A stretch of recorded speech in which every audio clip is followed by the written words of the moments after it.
nongeye kubaha ikaze inshuti bakunzi ba Iris Sports Agency.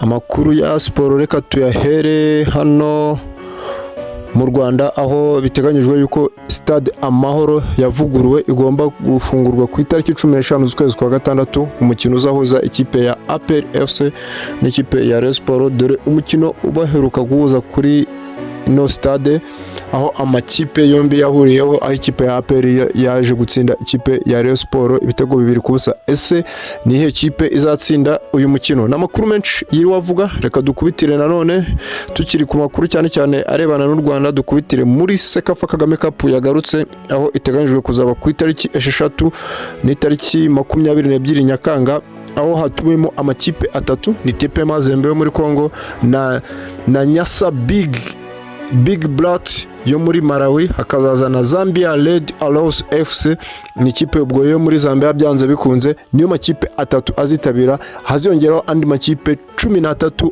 aturuka muri kano karere ka Sekafa, aho Sekafa izabera muri Tanzania hamwe na Zanzibar. Tukiri cyane ku makuru ari kugendana arebana n'u Rwanda, tunyarukire ku ikipe y'igihugu Amavubi, aho ku munsi w'ejo iteganyije kuzakira umukino wayo na Lesotho.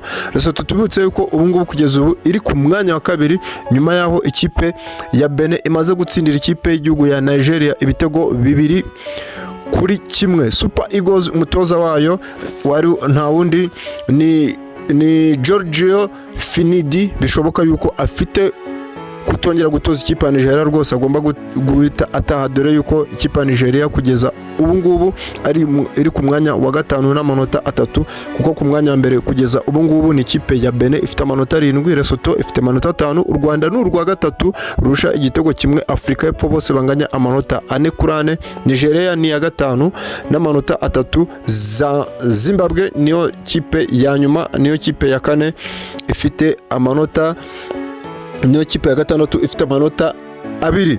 Ayo n'amakuru ari kugenda avugwa cyane cyane mu Rwanda. Tubibutsa kandi ko ikipe ya APR iteganya gutangira imyitozo ku itariki 17 z'ukwezi kwa gatandatu kuno kwezi turimo, naho ikipe ya Rayon Sports ikaba iteganya gutangira imyitozo ku itariki ya 1 z'ukwezi kwa karindwi. Tugenda tubakurikirana amatransfer cyane cyane ari muri ayo makipe, dore yuko kugeza ubu ngubu umukinnyi wa Rayon Sports nta wundi ni umukinnyi ukina kuri kabiri. Umukinnyi wa Rayon Sports yerekeje i Dubai, ahagiye kuba yakinira ikipe ya Al Nassr kugira ngo arebe yuko yakomereza kariyeri ye mu gihugu cya Dubai. Icyo gihe tukaba turi kumwifuriza amahirwe masa. Dukubitire hanze yo mugabane wa Afrika, tuvuye no mu Rwanda. Tukiri mu mugabane wa Afrika, tubitse yuko imikino imaze kurangira, ikipe ya Uganda imaze gutsindwa na Nigeria ibitego 2-1, naho Guinea Bissau imaze kunganya n'ikipe ya Egypt Misiri igitego 1-1. Dukubitire hanze y'u Rwanda, tunyarukire muri Euro 2004. Muri Euro 2004 iteganyije gutangira ku itariki 14 ku itariki 10 z'ukwezi kwa gatandatu, ni kuwa gatanu, aho ikipe y'igihugu ya German izahura na Scotland. Ni mu itsinda rya mbere kuko harimo Hungary hamwe na Switzerland, ni amakipe ari mu itsinda rya mbere, ariko tuvuge ku itsinda F ririmo Turkiya, Georgia na Portugal na Switzerland. Ni ukuvuga ngo ayo makipe, impamvu duvuze ku itsinda F nuko ikipe ya Turkiya, umwana mutoya Ardagir ukina mu ikipe ya Real Madrid, amaze mu kanya mu match yarayibaye nimugoroba, amaze gutsinda igitego cye cya mbere mu ikipe y'igihugu ku myaka ya 17, akaba yatsinze igitego cya mbere mu ikipe y'igihugu.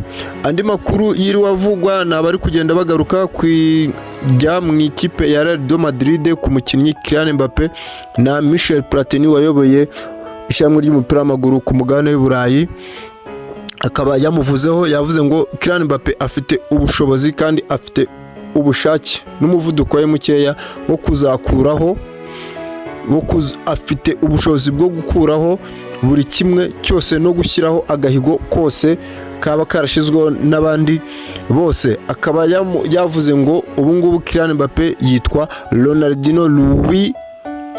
Ronaldo Louis Nazario Mbappe.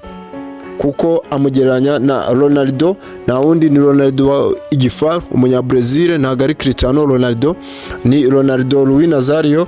Twibutse ko yakiniye ikipe ya Real Madrid, hari uduhigo twinshi yagiye ashyiraho, ni ukuvuga ngo Kylian Mbappe afite ubushobozi bwo gukuraho uduhigo twose tw'abandi bakinnyi bagiye bagaragara mu buryo bwa Real Madrid, bagenda bashyiraho uduhigo tugiye dutandukanye. Dusimbukiye mu ikipe ya Real Madrid, aho umutoza Carlo Ancelotti yabavuze yuko ikipe ya Real Madrid idafite kwitabira imikino ya FIFA Club kubera bitewe n'amafaranga batanga. Yavuze yuko umukino umwe wa Real Madrid ubundi bahagaze miliyoni 20 z'amayero. Ni ukuvuga ngo rero kandi ayo mafaranga akaba ariyo FIFA ishaka kugira ngo ibahe mu mikino irirwa. Akavuga ati ikipe ya Real Madrid ishobora kutazitabira iyi mikino ya FIFA Club.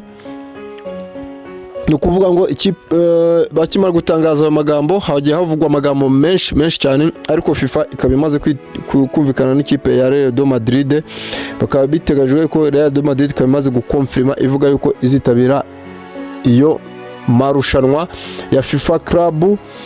Ni ukuvuga ngo ateganyijwe kuzaba 2025, ariko Real Madrid ikaba yabwiye FIFA ko nibidahindura uburyo format imeze kugeza mu 2030 ikipe ya Real Madrid itazongera kwitabira ayo marushanwa, kuko match imwe ya Real Madrid ngibi ihagaze miliyoni 20 z'amayero, kandi niyo FIFA igomba ngo kuba yatanga mu mikino 7.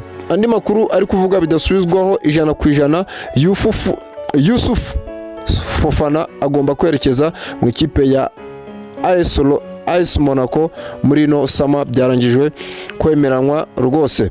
Nshuti bakunzi ba Iris Sports Agents, nayo makuru tubahaye, twari tumaze iminsi tutaba ama update kubera impamvu zigiye zitandukanye, ariko ubu ngubu twagarutse tugiye kugenda tubaha ama update agiye atandukanye, tubagezaho amakuru menshi cyane ari kuvuga, dore ko umukinnyi Joachim Ojera kugeza ubu ngubu yageze mu ikipe ya Polisi, aho agiye kuyikinira sezo 2 nyuma yo kuva mu ikipe ya Rayon Sports yo mu Rwanda akerekeza muri Egypt, bikaba byananiranywe, ariko akaba yagarutse mu Rwanda yerekeza mu ikipe ya Polisi. Murakoze cyane abatari bakora subscribe, mukore subscribe, turabakunda cyane. Ciao.